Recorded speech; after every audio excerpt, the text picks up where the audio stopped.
بسم اللہ الرحمن الرحیم۔ السلام علیکم، welcome to my YouTube channel. نہانے کے بعد تولیہ استعمال کرنے سے آپ روکھے سوکھے بے جان بالوں میں ہیئر فال بیماریاں لگ جاتی ہیں۔ اپنے پیٹ پر حمل کے نشانات پڑنے سے بچانے کے لیے لوشن یا کریم لگاتی رہیں، جلد کو خشک نہ رہنے دیں۔ مالٹا نمک کے ساتھ کھانے سے گردوں کی بیماری ختم ہو جاتی ہے۔ پھٹکڑی کا پانی منہ پر لگانے سے لٹکی ہوئی جلد ٹائٹ ہو جاتی ہے۔ ماتھے پر ہاتھ رکھ کر بیٹھنے سے انسان ڈپریشن کا شکار ہو جاتا ہے۔ خالی پیٹ سونے سے گریز کریں کیونکہ یہ عمر میں کمی لاتا ہے۔ کپڑے اگر واشنگ مشین میں ڈالنے لگیں تو بلیچ کی جگہ لیمبو کا رس ڈالیں۔ آپ کے کپڑوں کی چمک برقرار رہے گی اور کپڑوں کو نقصان بھی نہیں ہوگا۔ رات کو سر کے نیچے گندم کا دانہ رکھ کر سونے سے رزق میں اضافہ ہوتا ہے۔ نبی کریم صلی اللہ علیہ وسلم نے ارشاد فرمایا، گھر سے کوڑا کرکٹ اٹھا دیا کرو کہ یہ شیطان کی خوابگاہ ہے۔ 3 چیزیں انتہائی مشکل ہیں: راز کو راز رکھنا، بے عزتی کو بھول جانا اور فرصت کو صحیح طور پر استعمال کرنا۔ مولی کو رات کے وقت نہیں کھانا چاہیے کیونکہ رات کے وقت کھانے سے یہ ہضم نہیں ہوتی۔ نیند نہ آ رہی ہو تو دودھ گرم کر کے پینے سے نیند فوراً آ جاتی ہے۔ انگور کا رس پینے سے آدھے سر کا درد رک جاتا ہے۔ کھانا کھا کر فوراً بعد سونے سے بڑھاپا جلدی آتا ہے۔ جلدی کھانا کھانے کے فوراً بعد نہانے سے رنگ سانولا پڑ جاتا ہے۔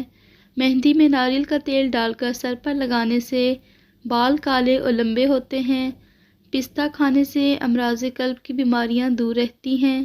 خربوزے کے چھلکے ابال کر پانی سے منہ دھونے سے منہ صاف اور رنگ گورا ہوتا ہے۔ کھانا پکاتے وقت اگر مرچیں آنکھ میں پڑ جائیں تو زبان پر تھوڑا سا نمک رکھنے سے مرچوں کا اثر ختم ہو جاتا ہے۔ ساگودانہ صحت کے لیے فائدے کا خزانہ۔ دل کی صحت کو فروغ دیتا ہے، پٹھوں کی مضبوطی کو فروغ دیتا ہے، بلڈ پریشر کو کنٹرول کرتا ہے۔ حمل میں ساگودانہ فائدہ مند ہے۔ ساگودانہ ہاضمے کو بہتر کرتا ہے، خون کی گردش کے لیے فائدہ مند ہے۔ ساگودانہ پروٹین کا ایک اچھا ذریعہ ہے، وزن بڑھانے میں مددگار ثابت ہو سکتا ہے۔ بدہضمی، سینے کی جلن، بھوک نہ لگنا، معدے کا درد دور کرنے کے لیے 1 چمچ پودینے کا جوس لے کر برابر مقدار میں شہد اور لیموں کا جوس ملا کر پی لیں۔ سونے سے پہلے ناف میں بادام کے قطرے لگانے سے جلد چمکدار اور خوبصورت ہو جاتی ہے۔ سفید بلی راستہ کاٹ جائے تو راستہ تبدیل نہ کرو۔ کشمیری چائے پینے سے پیٹ میں گیس نہیں بنتی۔ مردانہ قوت چاہتے ہو تو وقت سے پہلے غیر ضروری بال صاف کر لیا کرو۔ چرگوزے کھانے سے عورت کبھی بوڑھی نہیں ہوگی۔ لکڑی کا کنگھا استعمال کرنے کے فائدے: بالوں کو مضبوط کرے، لمبائی میں اضافہ کرے، بالوں میں چمک لائے، بالوں کی چکناہٹ ختم کرے۔ کچا لہسن کھانے سے دماغ میں طاقت آتی ہے۔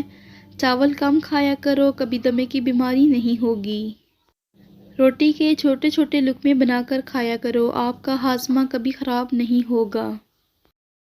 ایسی خواتین و مرد جن کے چہرے پر بہت زیادہ دانے، داغ دھبوں کا سامنا ہو، وہ چہرے پر روزانہ پسی ہوئی دال چینی اور شہد کا ماسک لگائیں۔ اس سے دانے دور ہوں گے، دانوں کے دور ہوں گے اور ساتھ ہی ان کے نشانات بھی ختم ہوں گے۔ اس کے بعد چہرہ دھو کر چہرے پر تازہ ایلو ویرا جیل لگانے سے جلد نرم و ملائم ہوگی اور مسام صاف ہوں گے۔ جلد کی کرشماتی خوبصورتی: چہرے پر بادام کے تیل کی مالش سے چہرہ تر و تازہ اور شاداب رہتا ہے۔ سب سے پہلے اپنے چہرے کو دودھ میں کاٹن بھگو کر صاف کر لیجیے۔ اب نیم گرم روغن بادام میں، جو کہ تقریباً 2 چائے کے چمچ کے برابر، عرق گلاب کے چند قطرے شامل کرکے چہرے پر مساج کی انداز میں مالش کریں۔ یہ عمل 5 منٹ تک جاری رکھیں۔ چہرے پر نظر آنے والی جھریاں آہستہ آہستہ ختم ہو جائیں گی۔